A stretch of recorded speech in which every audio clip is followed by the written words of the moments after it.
How's it going, guys? Andy here and welcome back to another video. In this one we're going to be talking about my lucky bamboo, or is it?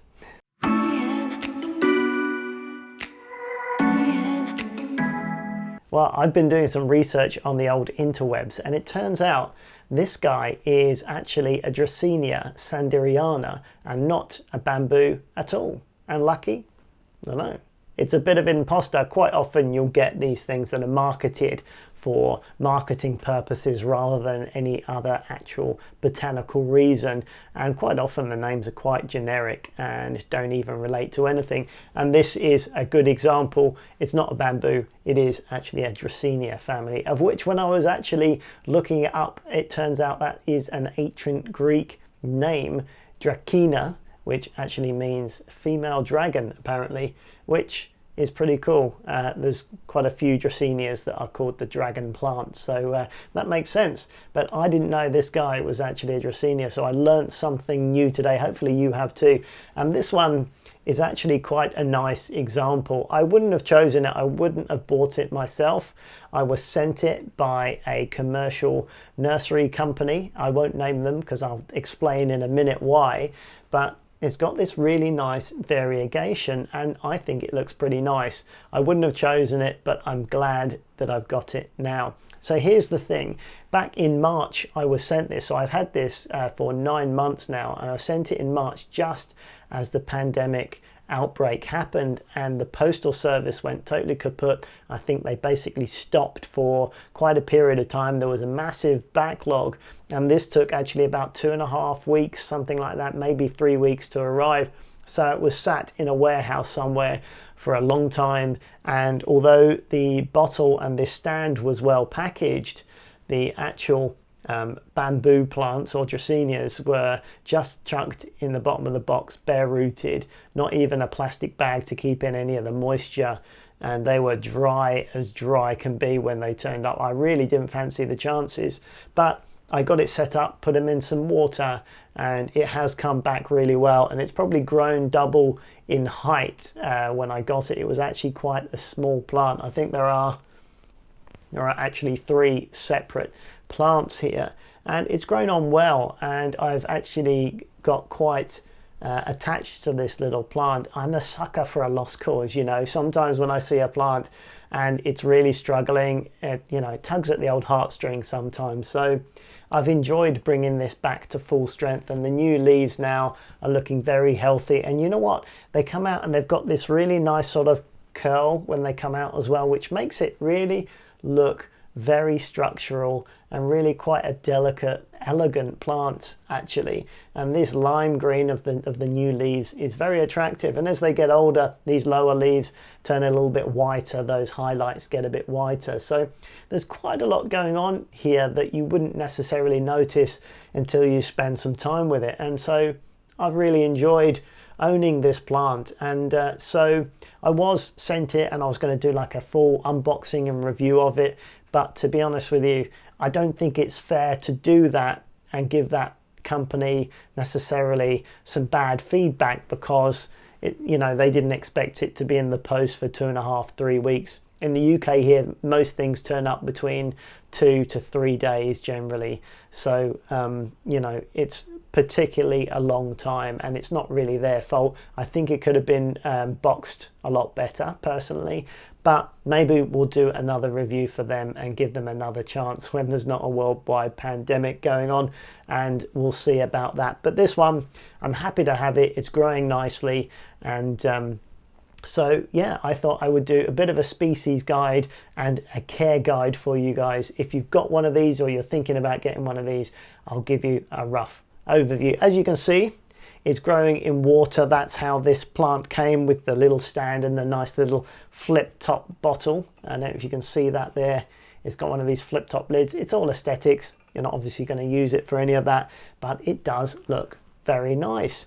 You could have it by your desk or wherever you want it. It is quite a nice little aesthetic piece for your home, a living ornament, if you will, and I really think it does the job very well. And it's given me the opportunity to do a bit of research and find out that these guys are a member of the Dracaena family. And I love learning new things about plants. So just for that, I think it was worth having this plant. And I must admit, I really have got attached to it over the time. And I'm looking forward to it growing on nicely and looking better and better as it grows.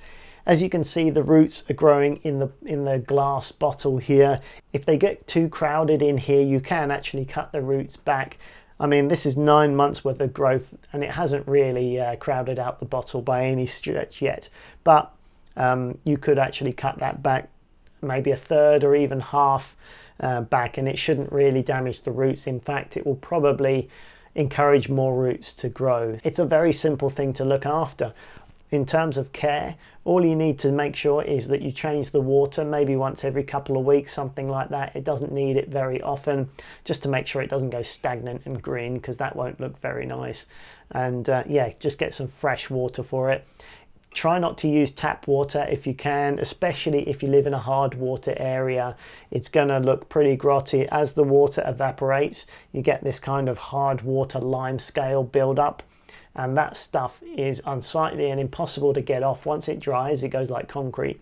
Really not a good look. So reverse osmosis water, RO water, if you can get it. Rainwater as well is great, as long as it doesn't look too murky. Obviously, it's going to be in a clear glass bottle, so you don't want something really murky and green if you can help it, although the plant won't really care. Or in a pinch, I guess, mineral water. I mean, that's not ideal. It is filtered, but you know, you're buying things in plastic bottles most of the time, and I think that's not a great thing if you're using it just to water your plant. But in a pinch, that will work too. Just try and avoid the tap water if you can. The sort of things that they put in here to make it healthy for us are all the things that aren't great for plants. So whenever you can, when it comes to houseplants, if you can avoid tap water, that's best. If you literally don't have anything else and no access to anything else, what you can do is pour it out into a watering can and keep it at room temperature for maybe a week or so, and that will hopefully gas off a lot of the nitrates in the water, and then so it will be slightly better once it's aged a week or so. Some of those chemicals will actually come out of the water. So worst case scenario, try and use water that is room temperature and that's been aged for a week or so. That will be slightly better than just straight out of the tap anyway. When it comes to light requirements, this plant is really easy to look after. Don't put it on a windowsill that gets direct sun, because it's going to burn the leaves like it will most houseplants. But if your windowsill is facing in another direction and doesn't actually get the sun coming in directly onto the plant, that will be fine. A nice bright location is fine, and even partial shade, no problem for this plant at all. It's also got a wide variety of temperature requirements. It really doesn't mind it, from reasonably warm and humid all the way down to a little bit chilly. It's not going to want to get too cold, so keep it at sort of room temperature. But if it drops down to 15 degrees Celsius, then that's not going to be too much for a problem. Any lower towards 10, it's not going to like it. But anywhere upwards of 10 is probably going to be fine. But room temperature in most countries is going to be absolutely fine for it. So all in all, this is a really easy plant to look after. So if you've just bought one of these, it's going to be super simple. Just make sure that water is right. Change it every couple of weeks. There's really not much more to it. You can't get the watering wrong with this because it's always sat in water. So you're not going to have any trouble at all. Can you grow it in soil? Absolutely. If you want to grow it in a pot, you can do that too. You can use normal potting compost, stick it in your favorite pot, and it will grow away quite happily as well. It doesn't have to be in water, but I think it's a novelty and it looks quite nice anyway. So yeah, it's versatile, it's easy to look after, and certainly an easy one for a first-time houseplant keeper. So it certainly gets a thumbs up from me. I've been surprised at how much I've enjoyed keeping this one over the last 9 months, and I'm looking forward to keeping it for many years to come, hopefully. So that is the Dracaena Sanderiana, and not so much the lucky bamboo, although this guy I think was lucky. He survived it in the post during a worldwide pandemic, and I was lucky to be able to receive it and nurse it back to health. So maybe it is lucky, but not so much bamboo.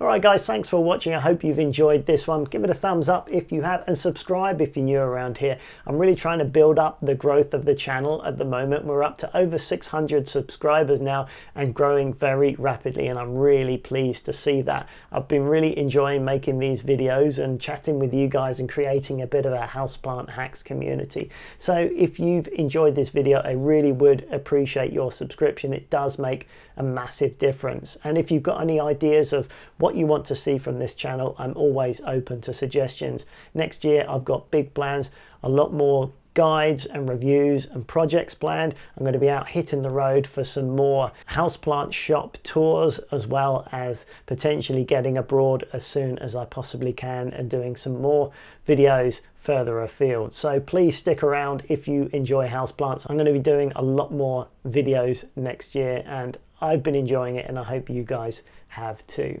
All right, that's it for this one. Thank you very much for watching, and I'll catch you very soon on another video. Bye for now.